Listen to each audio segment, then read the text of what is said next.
మరి ఈ గ్రామాన్ని యేసయ్య ఎంతో ప్రేమిస్తున్నాడని చెప్పడానికి మేము ఈ రోజున ఈ మధ్యాహ్నం ఈ విధంగా సువార్త చెప్తున్నాం.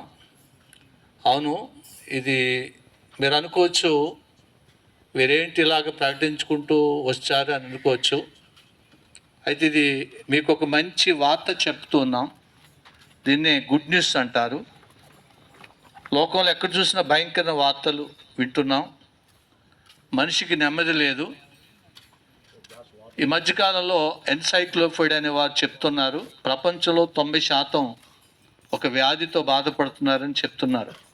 ఆ వ్యాధి పేరు డిప్రెషన్. అంటే నిరాశ, నిస్పృహ, బెంగ, చింత. ఇది ఎందువల్ల వస్తుందంటే మనిషిలో నెమ్మది లేని పరిస్థితుల్లో మనిషి ప్రతి కలవరుతుంటాడు. సైకాట్రీ చెప్తుంది ఈగో అండ్ సూపర్ ఈగో అని ఉంటుంది. అంటే మనసులో ఒక ఈగో ఉంటుంది, సూపర్ ఈగో అనేది ఉంటుంది. అంటే మానవుడి యొక్క మెంటాలిటీ, మనస్తత్వం ఎలాగ అయిపోయిందంటే ఎందుకు బ్రతుకుతున్నాం, ఎందుకు ఈ లోకంలో జీవిస్తున్నాం అనే నిరీక్షణ కోల్పోయిన వారుగా ఉంటున్నారు. దీనికి కారణం ఏమిటి అని మనం ఆలోచన చేస్తే మనిషి హృదయంలో పాపం ఉంది. దావీదైన రాజు కూడా తను సాక్ష్యం చెప్తాడు. ఆ రాజు ఆయన నేను పాపలోనే పుట్టాడు అని చెప్తారు. కవును దేవుని బిడ్డలారా, ఒక దావీదును రాజుగా చేసినప్పుడు రాజు అయిన దావీదు ఇలా చెప్తా ఉన్నాడు, నేను పాపలోనే పుట్టాను అంటున్నాడు. కాబట్టి వాక్యములో మనం గమనించినప్పుడు అందరూ కూడా పాపం చేస్తున్నారు. అందరూ దేవుడు అనుగ్రహించి మహిమను పొందలేకపోవచ్చు ఉన్నారు.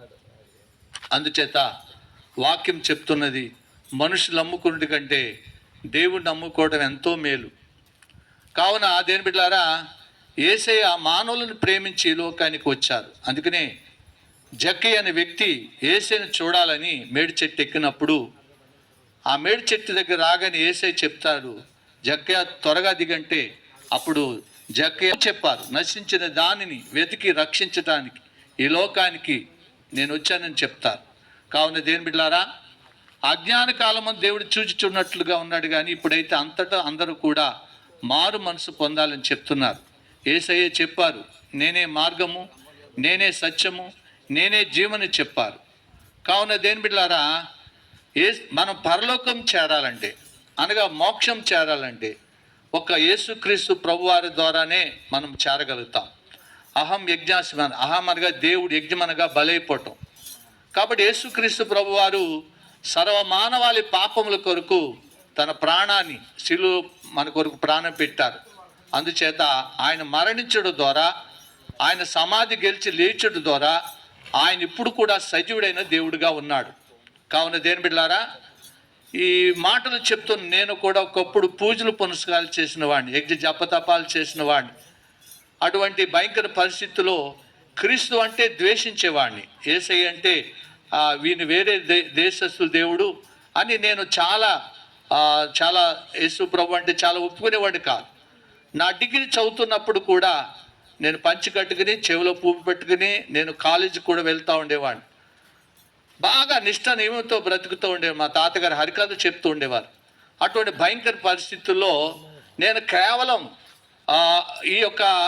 ఈ మార్గం ద్వారానే పరలోకం చేరాలని ఆశించేవాడిని. కానీ ఒక రోజున నన్ను ఒక బలహీనత రావడము, కుక్క రావడము, అది తీవ్రత అయ్యటం, ఇక మెంటల్గా డిప్రెషన్ అయిపోయి చనిపోవాలి, మరణించాలి అని దేవుళ్ళందరూ మొక్కుతూ ఉన్నాను. ఏ దేవుడు వచ్చి నాతో మాట్లాడతాడో ఆ దేవుడు నమ్ముతాను, లేకపోతే నేను చనిపోతానని అంతవరకు నేను పోయి దేవుళ్ళని మొక్కుతున్నా. కానీ ఎవరు నాకు కనపడలేదు, మాట్లాడలేదు. ఒక రాత్రి చచ్చిపోవాలని తీర్మానం చేసుకుని నేను కొలుస్తున్న దేవుళ్ళందరూ మొక్కుతున్నప్పుడు ఏ దేవుడు నాతో మాట్లాడలేదు. ఇక చనిపోవాలని నేను నిర్ణయం చేసుకుని నా గదిలో కూర్చుని ఏడుస్తుండగా అప్పుడు ప్రభువారు తన స్వరం ద్వారా మాట్లాడారు, నా కుమారుడా భయపడకము, నేనే దేవుడును, నువ్వు రోమా 8వ చదువు అని నాతో మాట్లాడారు. అప్పటి వరకు నాకు బైబిల్ అంటే నాకు తెలియదు, బైబిల్ దుర్భాషలో మాట్లాడిన వాడిని. అటువంటి ఆ రాత్రి ప్రభు మాట్లాడిన తర్వాత నేను బైబిల్ ఓపెన్ చేసినప్పుడు అక్కడ ఉంటుంది, కాబట్టి ఇప్పుడు క్రీస్తు యేసునందు వారికి ఏ శిక్ష విధి లేదు. ఆ విధంగా యేసు ప్రభు నా జీవితంలో ప్రవేశించిన నా రోగం బాగుపడింది, నేను అనారోగ్యం నుంచి విడుదల పొందాను. అప్పటి నుంచి యేసుక్రీస్తు ప్రభుని తెలుసుకున్నాను. కాబట్టి ఇప్పుడు మంచిగా చదువుకున్నాను. కానీ దేవుడిచ్చిన ప్రేరేపణతో మరి దేవుని యొక్క మాటలు ఈరోజు మీతో చెప్తున్నాం. దేవుని బిడ్డలారా, ఇది మతం కాదు, ఒక భారతీయ, ఒక హైందవ, లేకపోతే మన దేశ సాంప్రదాయం. మేము ప్రేమపూర్వక మా 2 చేతులు పెట్టి బతిమాల్చున్నాం. మన మోక్షం చేరాలంటే యేసే నమ్మాలి. యేసుక్రీస్తు ప్రభువారు మిమ్మల్ని ప్రేమిస్తున్నారు. మమ్మల్ని ఇప్పుడు ఇక్కడున్న మమ్మల్ని కూడా ఒకప్పుడు యేసు ప్రభు అంటే ఎరగన మమ్మల్ని రక్షించారు. కాబట్టి మేము ఎటువంటి రక్షణ పొందామో మీరు కూడా రక్షణ పొందాలని మేము కోరుతున్నాము. కాబట్టి యెహోవా ఉత్తముడని రుచి తెలుసుకోండి. మేము ఎటువంటి సంతోషం పొందామో మీరు కూడా అటువంటి సందు పొందుతారు. కోనేరు దగ్గర ఉన్న పడివాడు 38 సంవత్సరాలు మీ ఊరు వాడే. ఇక్కడ వర్మ గారు ఉన్నారు, సైమన్ గారు ఉన్నారు. కాబట్టి మీరు ఇక్కడ ఈ రాత్రి కూడా ప్రార్థన జరుగుతుంది. మీరు కూడా చేసే నమ్ముకోండి. అమ్మ ముక్కురుద్దండి, ఇది కాబట్టి ఆజ్ఞ